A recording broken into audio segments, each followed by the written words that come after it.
এই যে স্ক্রিনে দেখতে পারতেছেন, রিসেন্টলি আসলে আমাদের আমাদের বাংলাদেশিদের যে একটা ঘটনা ঘটেছে যে সৌদি আরবে।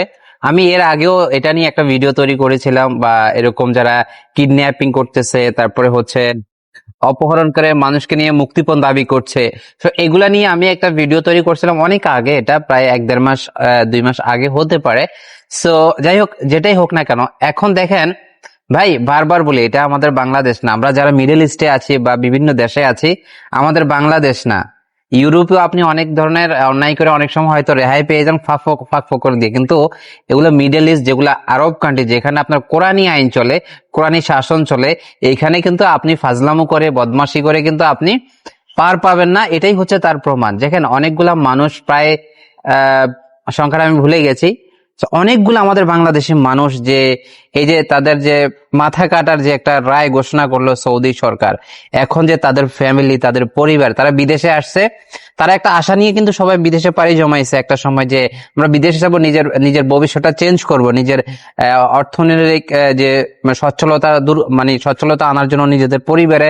আমরা কিন্তু এই লক্ষ্যগুলো নিয়ে কিন্তু আমরা প্রবাসে আসি, কিন্তু প্রবাসে আসার পর আমরা আসলে কি করি সেটাই হচ্ছে মুখ্য বিষয়। সো কিছু কিছু ভাইয়েরা যে এই কাজগুলা করতেন, আসলে এগুলা খুবই ন্যাক্কারজনক এখন, এবং আপনারা আপনাদের পাপের শাস্তিটা পেতে চলেছেন। আচ্ছা, সেকেন্ড কথা হলো, চিন্তা করেন আপনাদের ফ্যামিলি গুলো এখন কি অবস্থা তাদের। আপনাদের ফ্যামিলি তো কোনো অন্যায় করেনি, তাহলে আপনাদের কারণে কেন তারা মানে তারা ভোগ করবে, তারা ভুক্তভোগী হবে। তো যাই হোক, মানে আসলে মাঝে মাঝে লজ্জা করে যে আসলে কি আমরা আমরা আমরা কোন দেশে কোথায় গেলে আমরা সেভ। আসলে খুবই লজ্জা করে নিজেকে বাঙালি হিসেবে পরিচয় দিতে। বিশেষ করে মিডল ইস্টে যখন আপনাকে বা আমাদেরকে কেউ জিজ্ঞেস করে যে আপনি কোন দেশি বা তুমি কোন দেশের, বিশেষ করে লোকাল যদি কেউ জিজ্ঞেস করে, তখন আমরা বাঙালি বলতে একটু ইতস্তত বোধ করি। কেন জানেন? এই যে আমাদের কুকর্মের কারণে। দুবাই বলেন, সৌদি আরব বলেন, বা মিডল ইস্টে যে কোনো কান্ট্রি গুলাতে আমাদের অপকর্মের মাত্রা কিন্তু বেড়েই চলেছে। সো এটার জন্য কিন্তু আমরা নিজেরাই দায়ী। ঠিক আছে, আমরা বাঙালি, আমরা গর্বের সাথে সেটা পরিচয় দিতাম বা দেই, কিন্তু কিছু কিছু ক্ষেত্রে আমরা যখন বাঙালি পরিচয় দেই, তখন ওরা আমাদেরকে আমাদের বাঙালি নামটা শুনে খুব তিরস্কার করে। ঠিক আছে, যেটা আসলে আমরা কখনো আশা করি না। কারণ আমরা এই দেশে আসছি নিজের পরিবারের অর্থনৈতিক চাকা সচল রাখার জন্য, দেশের রেমিটেন্সের অর্থনীতি, মানে আমরা যেটাই বলি না কেন, সবকিছু আমাদের আমাদের একটা না একটা প্ল্যান থাকে, প্রত্যেকের বিভিন্ন মানে ভিন্ন ভিন্ন প্ল্যান থাকে।